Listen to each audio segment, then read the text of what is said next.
Bismillah, alhamdulillah, assalatu wassalamu ala rasulillah, wala khawla wala quwwata illa billah, amma ba'du.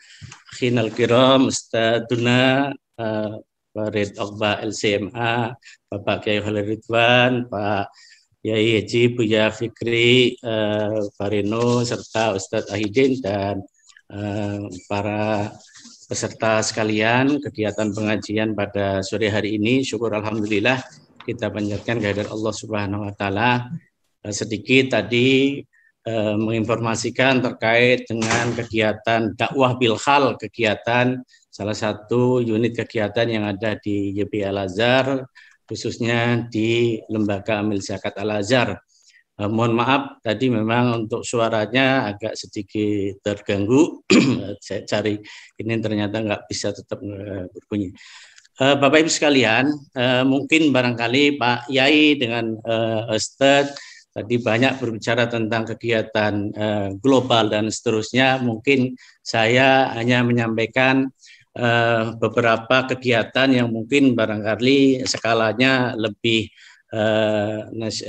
nasional dan regional Indonesia, beberapa kegiatan yang ada di lingkungan YB Al-Azhar. Kita menyadari bahwa Indonesia ini adalah merupakan negara berpopulasi terbesar keempat ya setelah Cina atau Tiongkok. Tiongkok itu sampai 1,4 miliar itu berdasarkan data Global Religion Views itu. Makanya kalau kita tidak heran ketika di mana-mana kita bertemu dengan saudara-saudara kita Cina, karena memang hampir 1,4 miliar dari populasi dunia manusia itu 7,8 miliar kurang lebih. Kemudian India juga termasuk besar karena 1,3 miliar kurang lebih. Kemudian Amerika Serikat ya 325 miliar, dan Indonesia ini telah mencapai 272,3 miliar berdasarkan data administrasi kependudukan BPS tahun 2001, dan 229,6 jiwa itu adalah masyarakat Muslim. Maka Muslim kita alhamdulillah masih 87 lebih persen dari komunitas masyarakat kita di Indonesia ini. Terlebih kalau kita melihat dari sisi potensi kultur budaya dari masyarakat kita ini, berdasarkan catatan World Giving Index tahun 2001 bahwa Indonesia masih tetap menempati pertama dari orang-orang yang dermawan, yang suka memberi. Jika mendapatkan 10 orang, hasil survei 8 diantaranya adalah mereka orang-orang yang mau berbagi, orang-orang yang mau memberi lebih-lebih di masa COVID pandemi ini. Artinya kalau kita melihat dari sisi angka-angkanya, tentunya adalah bagian daripada hal yang menggembirakan. Karena 229, sekian juta itu sudah melambangkan 13% dari komunitas Muslim dunia. Yang tentunya ini adalah satu potensi. Namun tentunya potensi yang selama ini kita miliki belum terkelola dengan baik. Kenapa? Ternyata dalam masalah besar kita yang kita hadapi sekarang ini di Indonesia kita adalah masalah kemiskinan dan kefakiran. Dan hal ini besar akibatnya lebih-lebih di masa pandemi. Dan kalau kita analisa bahwa kefakiran dan kemiskinan itu sebagian besar adalah dialami oleh saudara-saudara kita yang Muslim. Makanya kekhawatiran Rasulullah SAW kadal fakru ayyakuna kufron. Terkadang kefakiran ini bisa menjadikan seseorang orang ini bisa terjerembab ke dalam satu kekufuran agama kita. Nah, tentunya beberapa para pakar menganalisa kenapa kemiskinan terjadi di tengah-tengah umat Islam yang punya potensi besar. Beberapa para pakar diantaranya, beberapa kali saya melihat tulisan-tulisan Bapak Profesor Didin Habibudin, paling tidak ada 4 hal yang menjadi masalah yang potensi menyebabkan itu. Yang pertama adalah masalah kultural. Jadi sikap gaya hidup ya yang malas, yang serba hidupnya konsumtif ya. Kita ini termasuk orang yang konsumtif hidupnya, walaupun kita ini kurang kecukupan harta, tetapi dalam hal konsumtif itu sangat besar sekali. Beda dengan orang-orang yang memang sangat matang dalam pengelolaan keuangan. Kita biasanya kalau punya uang 10 juta, orang-orang yang kenceng dengan keuangan itu biasanya dia mampu mengeluarkan maksimal 6 juta. Artinya 4 juta itu bisa bagian daripada untuk maslahat yang lain. Tetapi kita kadang-kadang 10 juta kebutuhannya bisa 15 juta. Inilah karakter kultur dari kita sebagian besar umat muslim yang kedua. Kemudian yang kedua adalah kultur struktural, yaitu kebijakan. Baik itu menyangkut perundang-undangan maupun kebijakan peraturan-peraturan daerah. Dari sisi contoh mungkin tentunya kalau mengikuti kebijakan ekonomi, kita masih banyak mengarahkan kepada aturan ekonomi kapitalis, yang mana mereka orang-orang yang kuat dalam hal ekonomi, dialah yang berkuasa secara ekonomi. Nah, salah satu kegiatan-kegiatan yang kita jumpai di dalam masyarakat, kalau bicara tentang kekuatan kapitalis, salah satu program yang dimiliki oleh Lembaga Amil Zakat Nasional adalah program pemberdayaan ekonomi masyarakat desa. Kita menjumpai di sana adalah bahwa aset pertanian yang dimiliki oleh petani-petani kecil sekarang ini ada dua hal masalah yang dihadapi. Yang pertama adalah terancam bahwa aset itu akan diambil alih ya dengan iming-iming yang menjanjikan untuk dibangun beberapa kegiatan-kegiatan bisnis ya. Apakah itu properti dan sebagainya yang menurut beberapa desa-desa binaan kami yang ada 169 itu ya, Pak Lurahnya menyampaikan bahwa itu akan dijadikan pengembang, dan siapa yang miliki adalah bukan orang kita ya, orang Cina dan lain sebagainya, orang-orang lain. Yang kedua, dia terancam dari sisi kesempatan pembiayaan. Banyak di antara desa-desa yang kita dampingi para petani-petani itu, modal yang dimiliki dalam rangka untuk mengembangkan pertaniannya itu diambil dari modal para tengkulak yang punya modal yang memberikan pinjaman dengan ekonomi rentenir ya. Jadi pinjamnya 10 juta nanti dikembalikannya adalah 12 juta dan seterusnya. Sehingga ketika mereka mengalami musim panen, tentunya sesungguhnya yang beruntung bukan petaninya, tetapi adalah mereka para pemilik modal yang sudah masuk ke dalam wilayah-wilayah desa. Nah, inilah yang dilakukan oleh kita. Artinya dari sisi regulasi memang belum mendukung ke sana. Kemudian yang ketiga adalah tentunya faktor natural. Ya, artinya faktor natural itu bisa faktor alam, kondisi musibah, bencana, termasuk pandemi sekarang ini adalah merupakan bagian daripada kemiskinan, bahkan termasuk mengantarkan pada proses kemiskinan yang paling cepat.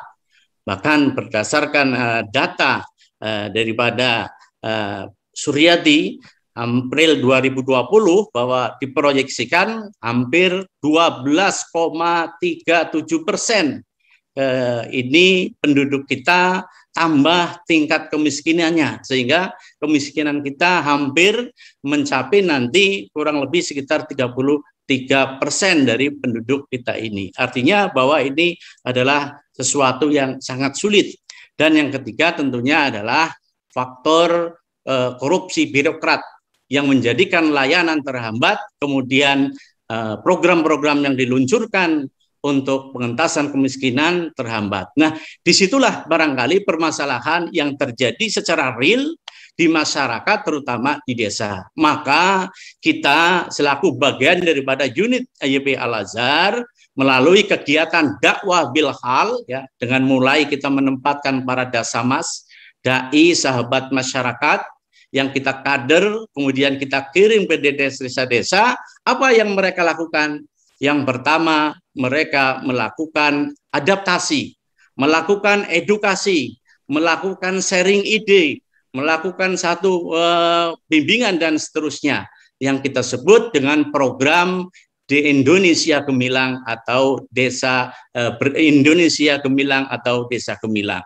Jadi program-program kita ini adalah sesungguhnya adalah program yang langsung bersentuhan dengan masyarakat, khususnya masyarakat desa, mereka yang tidak memiliki akses dari permodalan, akses pasar, kemudian akses ilmu pengetahuan untuk meningkatkan teknologi dari produksi yang dia lakukan. Nah, ini proses-proses pendampingan ini alhamdulillah sampai dengan tahun 2001 kita sudah menembus sampai 169 desa dari 19 provinsi yang kita lakukan. Di samping itu juga program yang tentunya yang penting sekali adalah kita melihat para pengangguran anak-anak muda usia produktif ini juga menjadi satu PR besar bangsa kita ini yang semakin hari semakin bertambah. Ketika mereka lulus kemudian tidak terserap dalam dunia kerja, maka notabene dia adalah calon pengangguran. Nah, melalui program-program pemberdayaan kita tampung mereka, khususnya dari mereka orang-orang duafa yang tidak memiliki satu potensi, kemudian kita kelola dalam satu kegiatan diklat, dikelola secara boarding, secara pesantren, mereka diberikan vokasional sesuai dengan bidang peminatannya, mulai dari tata busana, komputer, jaringan, perangkat lunak, desain grafis, dan lain sebagainya, sampai kuliner halal, agar mereka memiliki kesempatan untuk berusaha, dan kita antarkan juga membuka wilayah-wilayah usaha sesuai dengan bidang garapannya. Dan kurang lebih hampir 3.000 dari mereka yang lulus telah mendapatkan tempat sesuai dengan kemampuannya di masyarakat. Nah, ini program-program daripada masyarakat kita yang real, yang dibutuhkan di masyarakat sana. Dan YBI Al-Azhar selalu ketika datang ke daerah, ke desa, yang dilakukan adalah misi dakwahnya yang utama. Kenapa? Seseorang akan sulit berubah, seseorang sulit untuk merubah dirinya ketika mindsetnya belum sampai. Maka yang dilakukan adalah bagaimana membangun motivasi yang kuat dalam dirinya, bahwa mereka merubah diri adalah bagian daripada perintah Allah dari merupakan hal yang sifatnya ibadah. Dan mereka sesungguhnya adalah punya potensi, namun karena akses kemampuan yang tidak ada pendampingan dan seterusnya, mereka tidak memiliki kesempatan. Nah, oleh karena itu kami cukup bersyukur bahwa program-program yang ada di lembaga amal zakat maupun wakaf, ya sekarang ini kolaborasi dengan program wakaf, jadi aset kegiatan masyarakat didanai melalui dibeli melalui aset wakaf, ya kemudian operasionalnya melakukan kegiatan melalui kegiatan zakat, infak, sedekah dan lain sebagainya. Nah, dengan harapan bahwa pengelolaan potensi umat yang besar itu tadi, dari siswa zakat, infak, sedekah dan wakaf ini bisa gali secara maksimal, maka ini akan menjadi solusi yang terbaik untuk pengentasan ekonomi khususnya bangsa kita, wabil khusus lagi adalah umat muslim di masa yang akan datang. Cuma masalahnya adalah bagaimana untuk mengetuk kesadaran dari para ahliya kita, kaum muslimin kita, karena sesungguhnya walaupun zakat itu wajib, tentunya tidak semua kaum muslimin kita ini memahami betul bagaimana penghitungan zakat, bagaimana untuk memproyeksikan harta-harta yang harus dibagikan, karena sesungguhnya wa fi amwalihim haqqul lisailina wal mahrum, karena sesungguhnya di dalam harta mereka itu adalah ada hak daripada orang-orang yang lain. Belum lagi tentang potensi wakaf. Yang zakat saja potensi yang diperkirakan oleh Badan Amal Zakat Nasional itu hampir 2.233 triliun.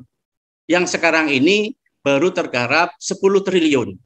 Apalagi kalau bicara wakaf, aset wakaf itu bisa mencapai 2.000 triliun berdasarkan data BWI, dan wakaf uang saja sudah mencapai potensinya adalah 188 triliun yang baru tergarap sekitar 400 miliar. Ini artinya adalah bahwa edukasi terkait dengan zakat, infak, sedekah perlu dilakukan secara masif, memberikan kesadaran kepada saudara-saudara kita Muslim.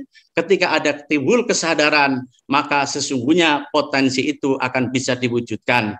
Nah, masalahnya adalah apakah lembaga yang mereka titipkan amanahnya memiliki kapabilitas dan profesionalisme untuk melaksanakan amanah itu. Oleh karena itu, ini menjadi tantangan di kami sebagai lembaga filantropi, lembaga amil zakat dalam mengembangkan program-program yang berkelanjutan, efektif, dan punya dampak langsung terhadap masyarakat. Nah, kami yakin, andai kata kesadaran masyarakat Muslim kita itu masif, dari dana zakat saja, ya, kalau tadi 229 juta jiwa, ya, ibaratnya kalau infak setiap minggu saja 10.000 saja, artinya sudah kurang lebih 2 atau 2 triliun itu terkumpul dalam pengelolaan zakat atau infak atau sedekah. Dan kalau itu bisa dikelola secara pemberdayaan, dikelola dengan strategi ekonomi yang meminimalkan manajemen risiko yang baik, tentunya bisa menjadi kekuatan ekonomi umat dan mereka jadi tidak tergantung kepada ekonomi riba, ekonomi yang tentunya menguntungkan orang lain, kapitalis yang mereka lakukan selama ini. Barangkali itu Pak Buya, sekedar tambahan kegiatan-kegiatan yang dilakukan oleh YPI Al-Azhar dari sisi kegiatan sosial dalam rangka untuk menguatkan ekonomi umat, khususnya dari kegiatan zakat, infak, sedekah, dan wakaf. Demikian, mungkin barangkali nanti kita sambung. Terima kasih. Billahi taufiq wal hidayah. Assalamualaikum warahmatullahi wabarakatuh.